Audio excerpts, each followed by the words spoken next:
Introducing Mike Tyson.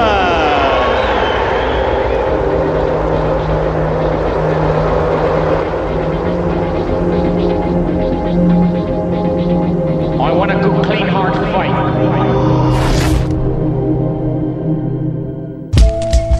In 1985, Mike Tyson turned pro and fought 15 times, winning all by knockout. Many of these opponents had stronger records and more experience than the 19-year-old, but they failed to challenge him. In 1986, the spotlight on Tyson increased dramatically, as did the quality of his opponents. His 20th fight was against James Tillis, who'd fought for the heavyweight title in 1981 and whose few losses were to champions. This fight is a significant moment in the history of the Dynamite Kid. There's the man who'll fight him today, 28-year-old James "Quick" Tillis of Tulsa, Oklahoma. 31 wins, 8 losses, 24 knockouts, now unranked, but he fought Mike Weaver for the WBA heavyweight title in 1981, and 5 of his 8 losses were to fighters who won world championships. And now, here comes 19-year-old Mike Tyson as he emerges from his locker room and comes toward the ring. You will note one of the characteristics which sets Tyson apart. He wears no robe. He wears no socks with his boxing shoes. He says that makes him feel more like a warrior, more like a gladiator as he entered the ring. He'll be 20 years old on June 30, can eclipse Floyd Patterson as the youngest heavyweight champion of all time if he wins the title anytime before May 5, 1988. And there is already discussion behind the scenes in boxing of a possible match between Tyson and WBC heavyweight champ Trevor Berbick as early as December of this year. But first, he must get by this fight against James "Quick" Tillis. Promoters proudly presents the main event. 10 rounds of boxing in the heavyweight division. Your referee is Joe Cortez from New Jersey.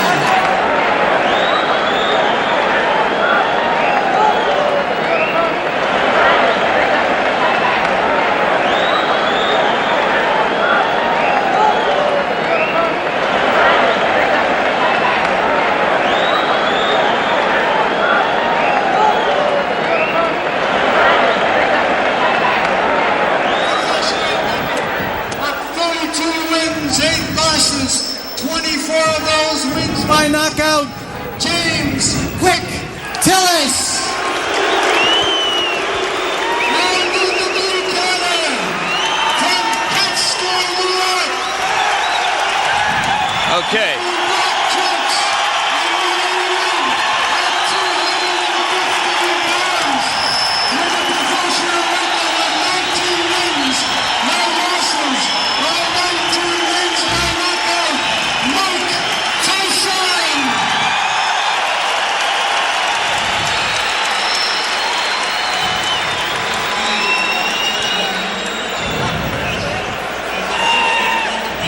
Back in Glens Falls, New York, as you look at the tale of the tape between these two heavyweights, the significant stat there, both fighters entered the ring somewhat lighter than in their more recent appearances. Tyson, in his last fight against Steve Zowski, was over 220 pounds, today at 215. And Tillis, in his most recent bout with Terrell Biggs on January 25, fought at over 214 pounds. Today he is 207 3/4.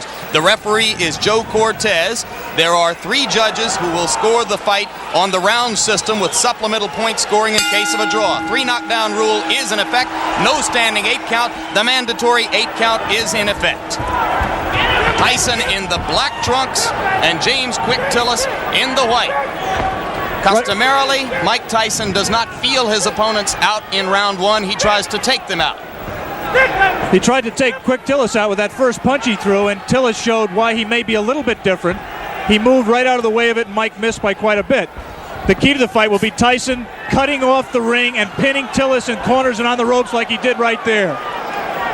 "Quick" Tillis is 7 pounds lighter than when he fought Terrell Biggs. That would indicate, the look of him would indicate he's in much better condition. I think the postponement allowed him to get in better condition, will allow him to move more. The question is, how long can he move? His record is he's dangerous early, Jim. can hurt you with either hand early in a fight, but has always faded and tired badly.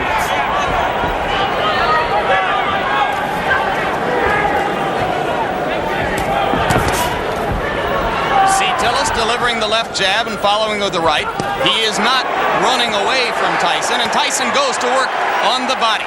Some say that what sets Tyson apart is the intensity and the effect of his attack to the body. It is amazing to see such a young fighter understand so well the importance of body punching. Generally, it takes a veteran to understand that by punching to the body, you can take all that movement away from James Tillis, and that's what Mike Tyson plans to do. You saw Tyson with the left hook splitting Tillis's guard and getting the punch through moments ago as he had Tillis in the corner. Joe Cortez, the referee, the only one of the 3 judges in Las Vegas a few weeks ago who scored the Larry Holmes-Michael Spinks fight in favor of Holmes. That was an excellent right uppercut by Quick Tillis, which is a punch that should be effective against someone who comes in, burrowing in like Tyson does. For some reason, Tillis landed. He was so shocked he grabbed.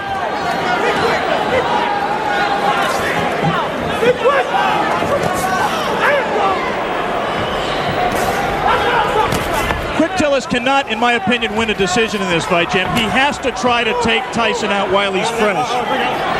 You see that Tillis grabs Tyson behind the head when he ties a fighter up. He customarily does it by tying them up behind the head. That will not deter Tyson from flailing away at the body, as he did right there. And Joe Cortez, the referee, quite properly did not break the fighters because Tyson's hands were not tied up.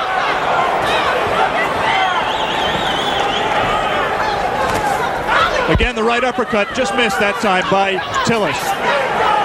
Late in round 1. A round in which Tillis has not acquitted himself too badly, as he has managed to stay away from Tyson's thunderbolts, although he just took a right hand.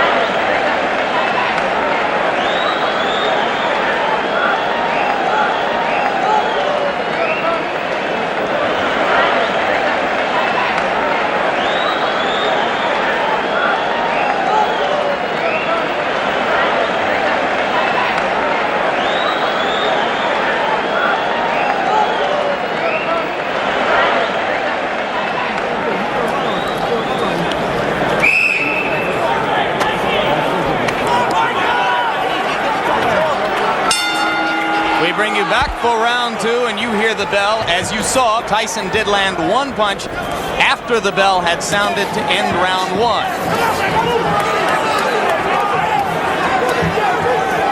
Most people in boxing, if they're looking for a way to beat Mike Tyson, believe it will be done by a fighter who is able to move and punch effectively on the move, as Henry Tillman did in winning 2 fights from Tyson in the Olympic trials as amateurs. All right, bring out clean. Come on. Tyson just landed 2 solid left hands. The difference, obviously, is here Mike Tyson has 10 rounds to wear down his opponent. He had to go all out in the 3 rounds amateur limit. Lost to Tillman in the Olympic trials. Right hand lands flush on the cheek of Quick Tillis, but that was an extended right hand. He was not in close enough to do maximum damage. Yeah, but he's not letting go of Mike Tyson. He might be shaking his hand, which generally means that he was hurt by the punch, even though it was, as you say, extended.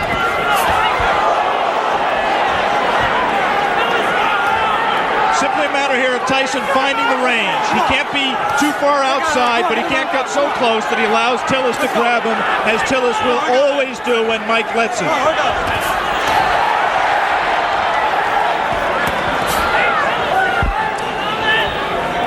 Tyson can be hit. He was openly disappointed with the number of times that Steve Zowski landed on him in his last fight.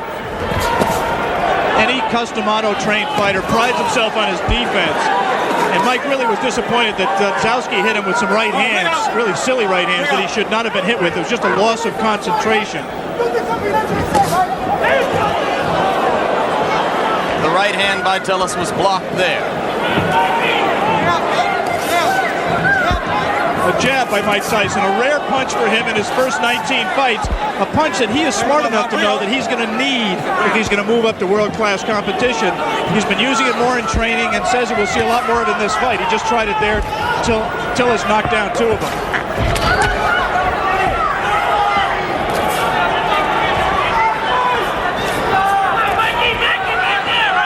Good head movement by Tyson coming in.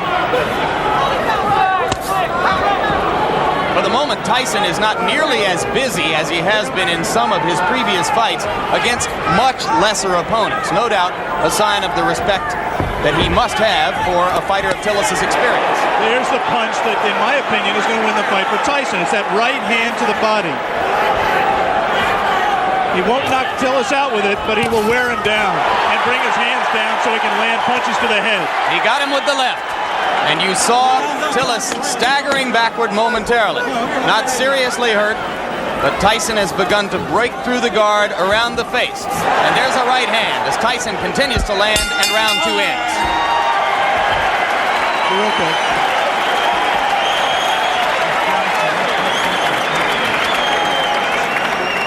From the beginning, that's why I like that. Turn the supersonic on. Stop to the right hand. You're throwing the uppercut. You're landing it, but you're not throwing the hook behind it. He's hooking to the hook and you land the uppercut. Okay? Double your jab. Take that half step and you throw the right hand. Okay, baby? Good shots to the body on this too. Seconds out.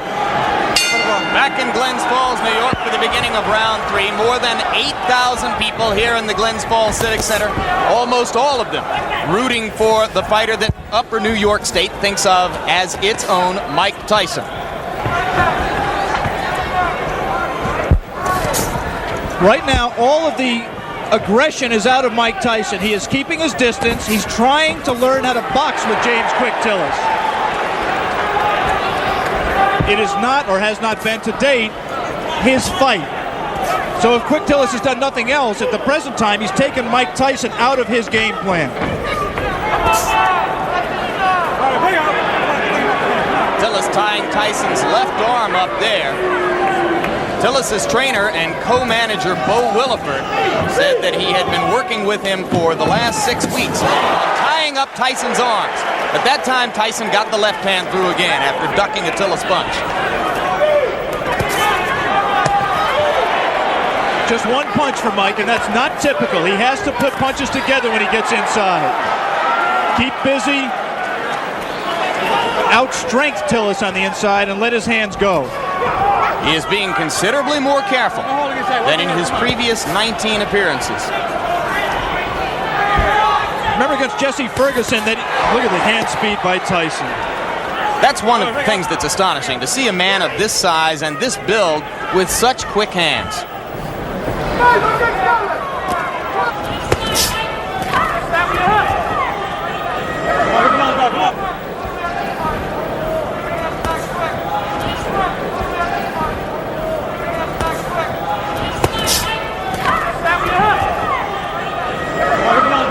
I was saying in the fight against Jesse Ferguson, Ferguson fought a negative fight, fought to survive for the most part. The punch that turned the fight around was a combination, actually, a right to the body and then doubling with it, coming right up the middle. Let him go. Looks to me like Tillis is open for an uppercut up the middle the same way. Come on, get those arms out. Come on, work out of there. This is an important learning experience for Mike Tyson. He's going to have to be able to handle a Quick Tillis to get to the top of the event. He is right now. Tillis is making the mistake of trying to trade with Mike Tyson. He should be moving off the ropes. Instead, he got into a little bit of macho there, and Quick Tillis is not going to be around long fighting that way. Again, he scores with a right uppercut. Does Quick Tillis.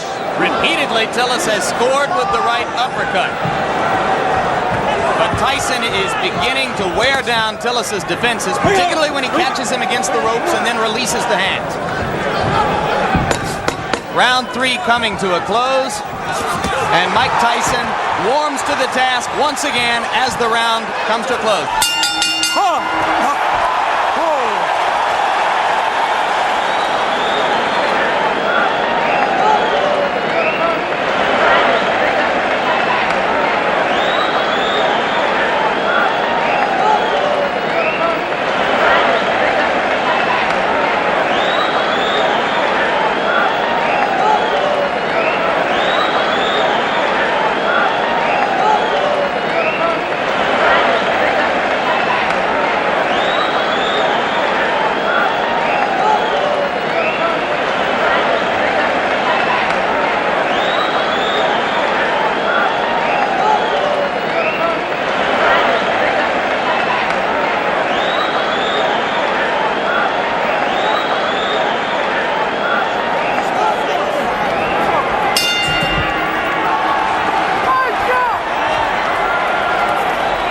of round 4.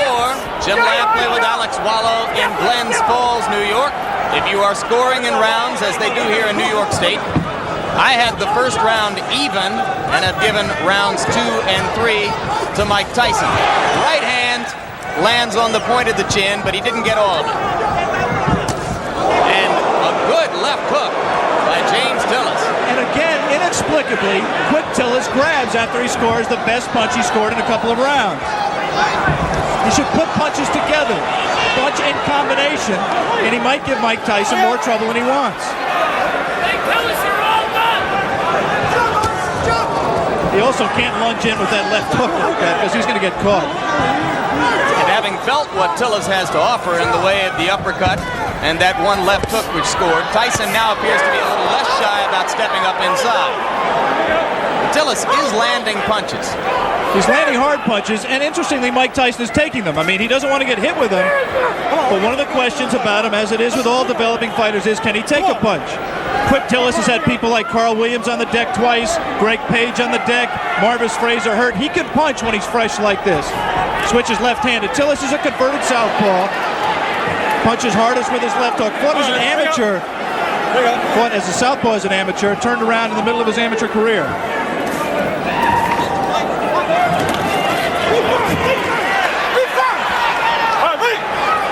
Both of those left hooks miss slightly for Tyson. Look how low he gets to duck under those punches. Extraordinary. Tillis could have butted him with his knee there. Right now, Mike Tyson is having problems solving James Quick Tillis. He doesn't really know, the things that work for him normally are not working for him, and he's going to have to go to things that are a little bit more sophisticated. He's going to have to cut the ring off better, and he's going to have to find the range better. He just can't walk inside and let Tillis tie him up like that. Has to let his hands be busier, and at the same time avoid getting hit himself. As for Tillis's chin, you might note that a long time ago in 1981, he went 15 rounds with the very dangerous puncher Mike Weaver, largely by staying away.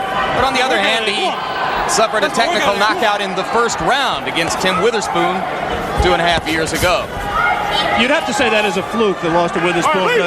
Tillis claims he slipped on some water in the corner and was distracted before he got punched.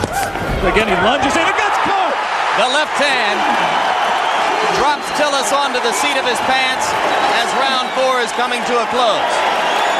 I'm not so sure that his right foot wasn't stepped on, causing that knockdown. There was definitely a punch, but I believe that Tillis's right foot was stepped on by Tyson at the moment the blow landed.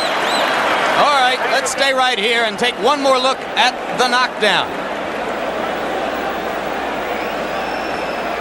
I'm clearly wrong. That was just a clean punch. He was off balance. We said that Tillis could not lunge in with the left hook. He lunges in with the left hook. Tyson very cleverly slips it, comes back in a punching position and lands a left hook. That was not the full power of Mike Tyson, but Tillis had lunged, was off balance, and he was able to drop it. There is the Tyson corner. You see Kevin Rooney in the year of Tyson, another custom auto-trained fighter.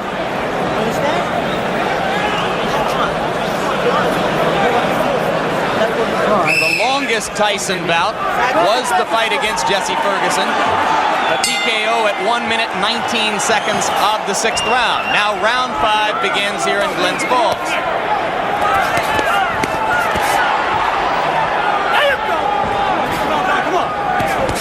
Tillis still willing to trade leather with Tyson. I don't think that was a punch. The knockdown punch was a punch that hurt Quick Tillis. It definitely got his attention, but he wasn't debilitated by it. It's not a that was not looking. Did not look to me to be the beginning of the end. He might have learned not to lunge so badly with the left hand, though. And there you see Tyson whacking away to the rib cage with the right hand. Again, Cortez warns Tillis for holding behind the head. Tillis switches briefly to southpaw and goes back. And again, he holds behind the head.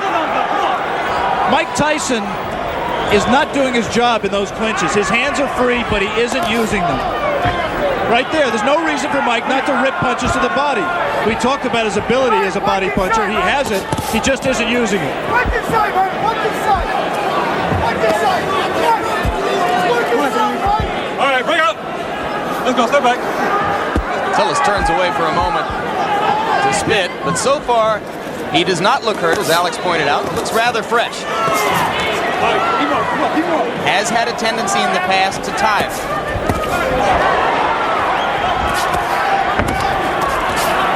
This is not a good round so far for Tyson, who is missing more punches than he lands.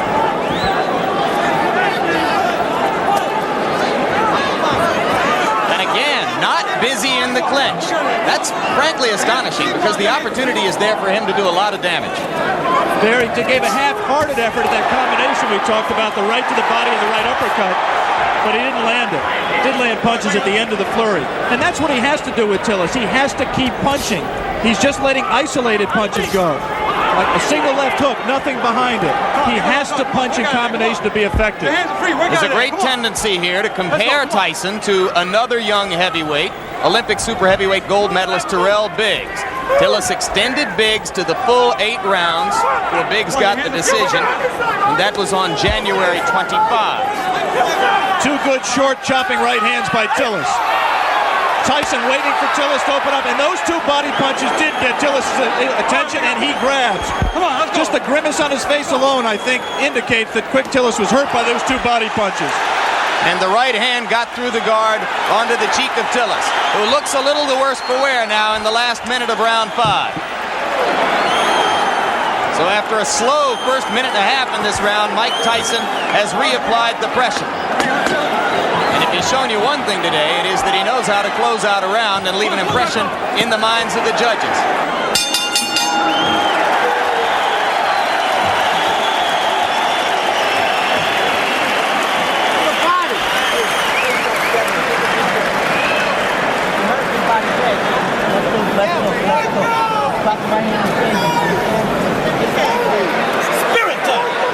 Spirit muscle. Holy Ghost thing. Come on. Tip. Just tip. Don't let it stand. Just tip. Then when you feel it, okay? Uppercut. You did good that time. You hurt him with that uppercut. Don't be careful with that quad left hook. We are back for round 6. And it's a piece of trivia at best, but now Tillis has an opportunity to go farther with Tyson than any of his previous opponents if he can last past 119 of this round. Well, I think if Mike continues to fight this way, Tillis has the chance to break the knockout string. He's got to be busier. Tillis does have a tendency to tire very badly in late rounds. He was exhausted at the end of his 8-round fight with Tyrell Biggs, and this is a 10-round fight.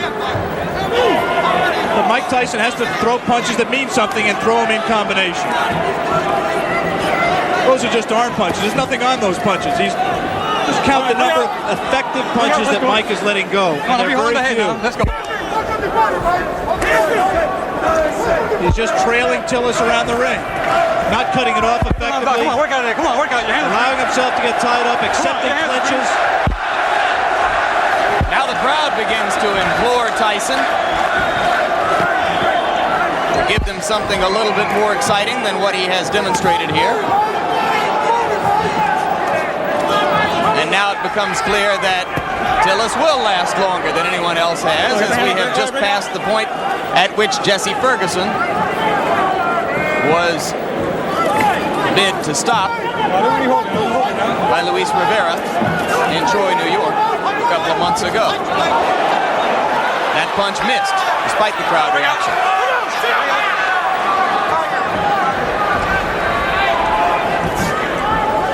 Since we are talking about the possibility of the fight going the distance, scoring at the halfway point, I've given Tyson 3 rounds, Tillis 1 round, and 1 round even. I did not score the 4th round, which is the round in which a knockdown, a 10-8 round for Tyson. I only gave it a 10-9 round for Tyson because of the fact that Tillis was dominating the round up to that point. The point system is, of course, supplemental only. The round system stands up unless there is a draw. Personally, Alex, I have it 4:01 for Tyson. I've not given Tillis a round. All right. Let's go. Come on, come on. There are two ways of looking at what Mike is doing. One way is to say that he's pacing himself, he's waiting for the opening. The other way is to say that he's getting frustrated and getting taken out of his fight. There was moments ago a brief combination to the body of the kind of rapid-fire punching that you expect from Tyson, but that was one of a very few times, perhaps the only time in the bout when we've seen it. But again, he comes on at the end of the round. We are all the way through round 6. Mike Tyson and James Tillis.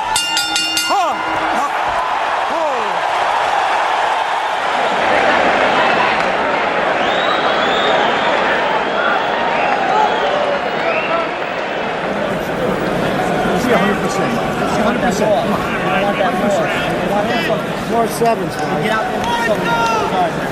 More sevens. 5, 6, 5, 6. Be first, be last, but be last. Okay, let's go, man. For the first time in a professional career, which began 13 months ago, Mike Tyson enters round 7. Another heavyweight. Tyson with the lead in the fight to this point over James Quick Tillis, but fighting a curiously docile fight so far. Not nearly as busy or as aggressive as we've seen him in his 19 previous outings, which resulted in 19 knockouts. He almost looks right here like he's waiting for Tillis to make the fight, to come to him. In case you've just joined us, it is Tillis, the fighting cowboy from Tulsa, Oklahoma, in the white trunks, Tyson in the black. Tyson co-managed by Jim Jacobs and Bill Caton. Tillis co-managed by Bo Williford and Gary Bentley. One curious thing that we learned before the fight about Tillis' condition, we said he's always tired late. Bo Williford and Gary Bentley found out after the Biggs fight, through the doctor's examination, that James Tillis has a number of allergies. Among them, allergic to milk, citrus, and wheat, which could make things difficult for a fighter who, on the day of a fight, eats wheat cakes, drinks milk, and orange juice. Let it go. Come on. Let it go, James. We have to assume that that was not his pre-fight meal today.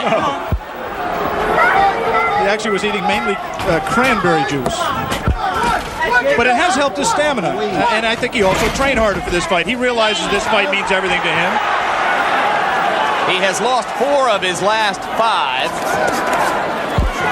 And Bo Williford told me last night that if Tillis were to be knocked out today and wanted to continue as a fighter, he would do so without the help of Bo Williford.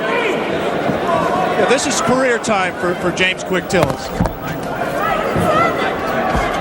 Incidentally, if you're not a boxing fan and Tillis looks familiar to him, you may have seen him in the movie The Color Purple, where he had a brief part as Henry Buster Broadnax in the juke joint scenes. Spent 2.5 weeks with Steven Spielberg and crew in Los Angeles, where they called him Dark Gable. There's a right hand by Tyson. And the uppercut. Tillis is not noticeably hurt by that punch. But he's cut. There is blood above his left eye. Exactly right.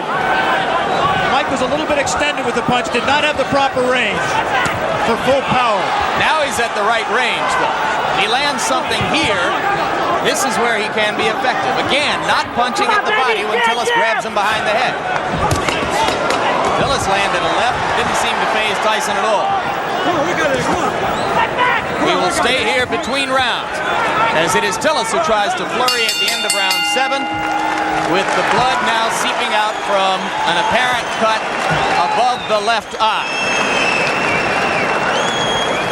Bill Nunnery does the cuts for, well, actually Bo Williford is doing the cut himself right now.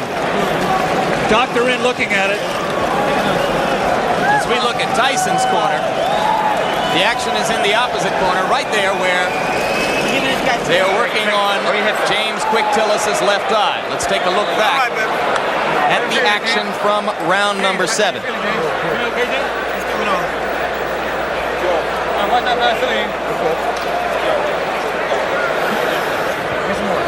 You see what Tyson did there. He scored the right hand to the body, Missed with the right uppercut that we thought he could land if he kept throwing it, but continued to punch. And eventually that will pay dividends. He has to continue to back up Tillis and continue to cut the ring off on him to be able to score effectively. I want to give James Quick Tillis credit. He's been in with a tough young bull, and he's fought harder and stronger really than I've ever seen him fight in his career, including the time he fought for the title. He is showing something that a lot of people have questioned over his career, and that is his heart. He's cut, he's taken some brutal punches, and he is fighting back, moving and still trying to win this fight. One of the greatest trainers in the history of the sport openly questioned Tillis' heart while he was working with him. Angelo Dundee worked with Quick Tillis for the Weaver fight and some subsequent fights. He finally just gave up. He said James had no spirit to fight. Tillis told us in the pre-fight interview that he found that spirit. Didn't know why he'd never had it, but said he found it for this fight. He was going to be a different fighter, and he has been. You cannot question his courage or his commitment today. He has been there from the opening bell. He has not run away as he did 15 rounds against Weaver in 1981.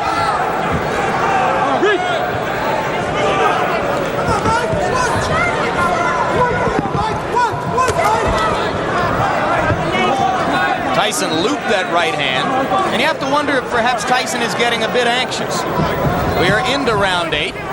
The knockout string has been a prominent part of the marketing and publicity which has surrounded Tyson's rise. It won't be quite the same if he's 20-0 with 19 knockouts. There's no question that up till now, if the fight continues this way and goes to a decision, Tyson, in my opinion, will win the decision, but the Mike Tyson mystique will suffer. He has not scored a knockout.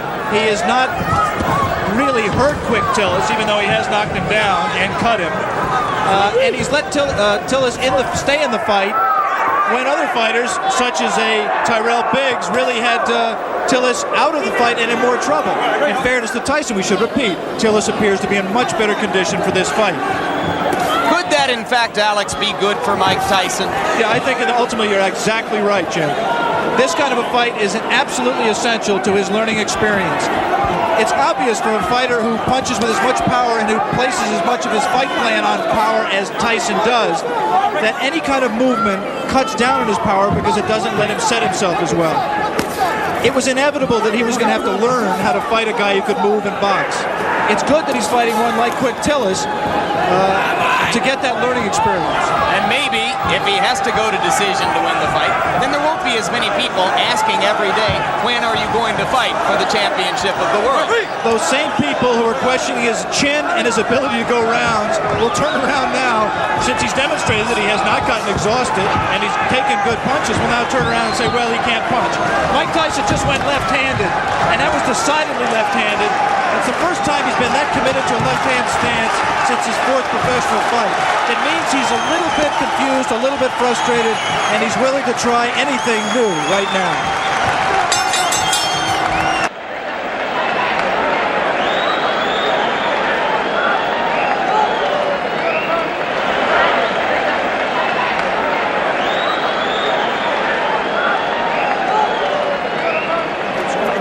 Fights up for grabs, man. Fights up for grabs right here. Come on, you gotta pull it on.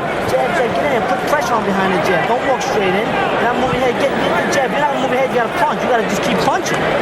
Exchange with this guy. Yeah, we can hear that now. You move your head. Come up, punch. Fight wide open.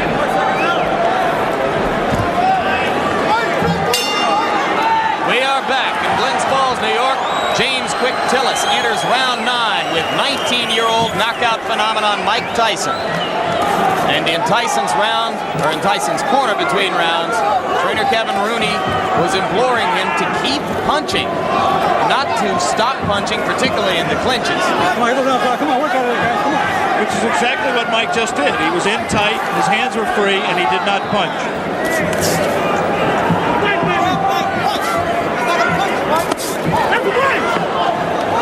This Mike Tyson looks very much like the Mike Tyson who lost 2 close decisions to Henry Tillman in the heavyweight trials for the Olympic Games in 1984.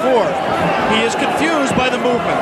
The movement does not allow him to hit a stationary target, and therefore he can't set himself as well. We have not seen the evidence of the jab that Mike Tyson said we would see. And Henry Tillman recently scored a first-round knockout over Bash Ali in a cruiserweight fight. Could he be, in his own way, Alex Wallow, progressing at just as impressive a rate as Tyson? Well, Henry Tillman was very impressive winning the North American Boxing Federation Cruiserweight title by scoring a sensational first-round knockout over Bash Ali, as you pointed out. It's difficult to judge. First of all, I haven't seen all of Henry Tillman's fights. And second of all, he hasn't fought in the same division as Mike. He's been fighting as a cruiserweight. There's not as much talent down there. It's difficult to say. I was very impressed with Tillman against Bash Ali.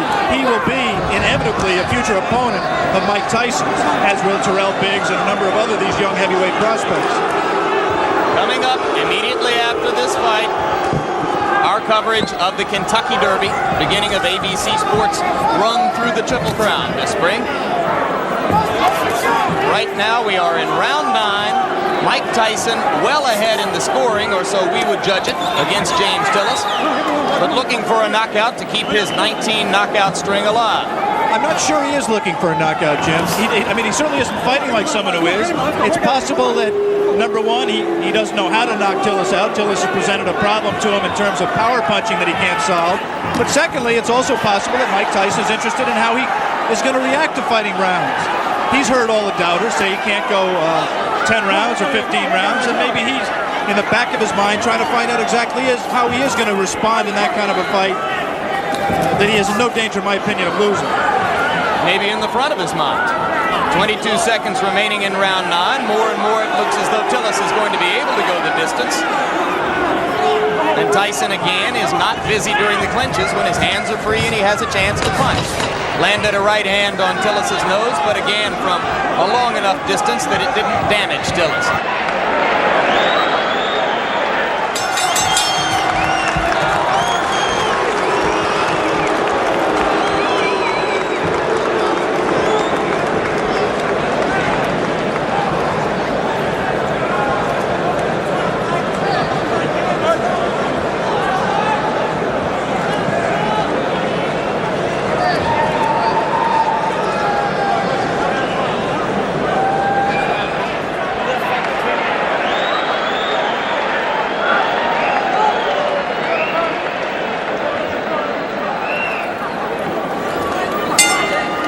Back in Glens Falls, New York, round 10. The crowd tries to liven itself up, try to provide some encouragement to Mike Tyson. Most of them have come here today hoping to see a knockout and, frankly, expecting to see a knockout. Tyson tries to deliver with the right hand and steps in and throws the left. Tillis again ties him up.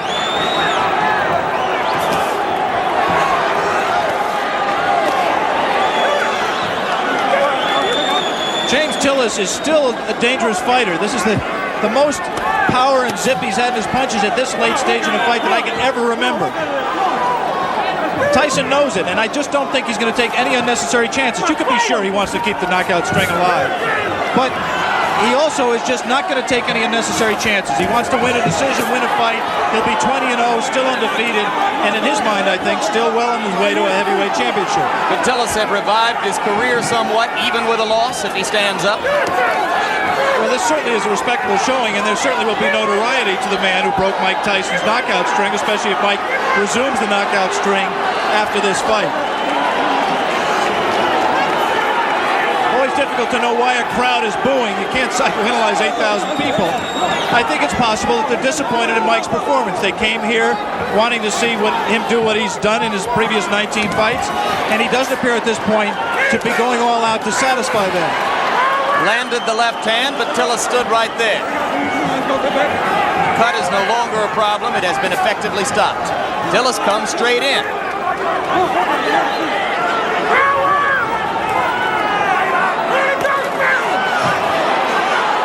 And now Tyson, one of the few times we've ever seen him swinging wildly. Good left hand. Tillis is still there. Come on, we got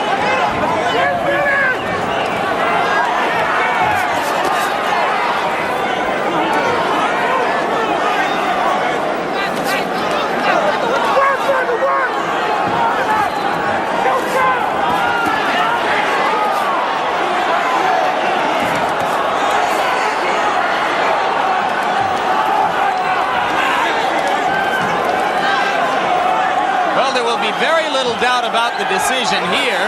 The scoring might be slightly different in Tulsa, Oklahoma. Tillis continues to give a good account of himself. And backs Mike Tyson up onto the ropes, which is a first. A little of Tyson's own medicine. It will be interesting to see how Mike reacts to this. Closing with a flurry. The bell is going to sound.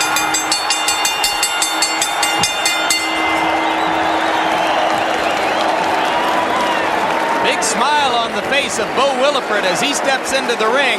I think he's quite proud, win or lose, of James Tillis. Mike Tyson comes back and gets wiped off by Kevin Rooney. We will have the decision very shortly.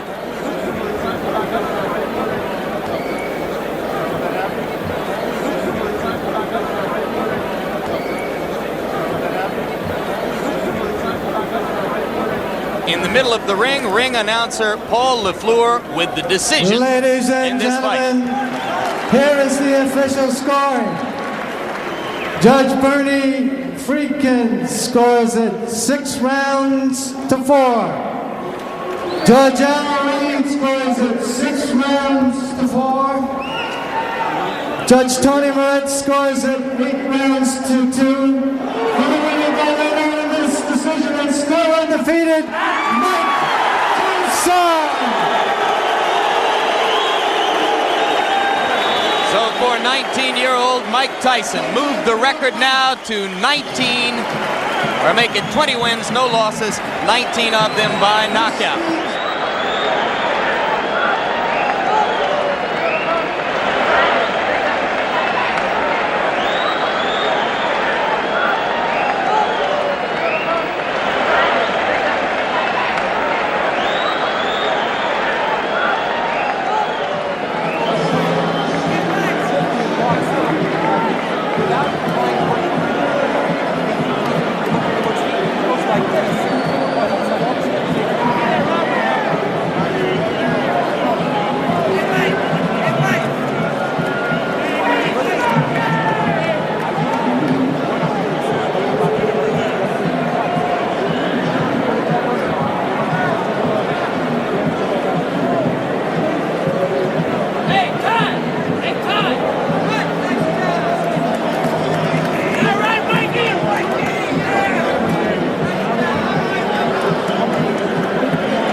Best thing for you to stood up like you did. It's the only way you learn.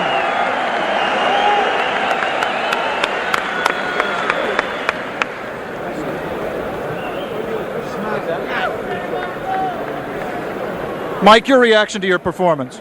Well, I thought myself it was the best performance in the sense that I went 10 rounds and I don't feel tired at all. But I was just a little leery about going to 10 rounds. Even though I was sure that I could go, but I just was a bit leery about going there. And now that I know I can go to 10 rounds, I fought a guy that people don't understand was up for this fight. To the best of his life, he was in the greatest shape of his life, and he was prepared to fight. Mike, my main criticism of your performance would be that you didn't put punches together like we've seen you do in the past. Was his movement a problem? No, it's not that the movement was a problem. It's just that I was a little leery about the rounds, and he was running. And I knew it was looking good to the crowd that he was doing something, but I know from professional fighting, he can't win a fight by running. How disappointed are you that the knockout string is over? Not at all. If anything, I feel relieved, and I'm confident if I wanted to, I could have knocked them out. You have always said that Cuss was always critical of your performances. What do you think Cuss would have said about today's performance? Well, I got hit with punches that I had no business getting hit with. But other than that, my objective is not to get hit with any punches, but as you see, I take them like a professional. It doesn't faze me. Good learning experience. Good luck down the road, Mike. Thank you very much, Prince. Mike Tyson was exceptional, wasn't he? He's one of those who come along, he was brilliantly trained and managed. I don't mean that was why he was so great. He'd have probably been great if he was thrown in with anybody at any time. But on the other hand, he was well looked after and well taught,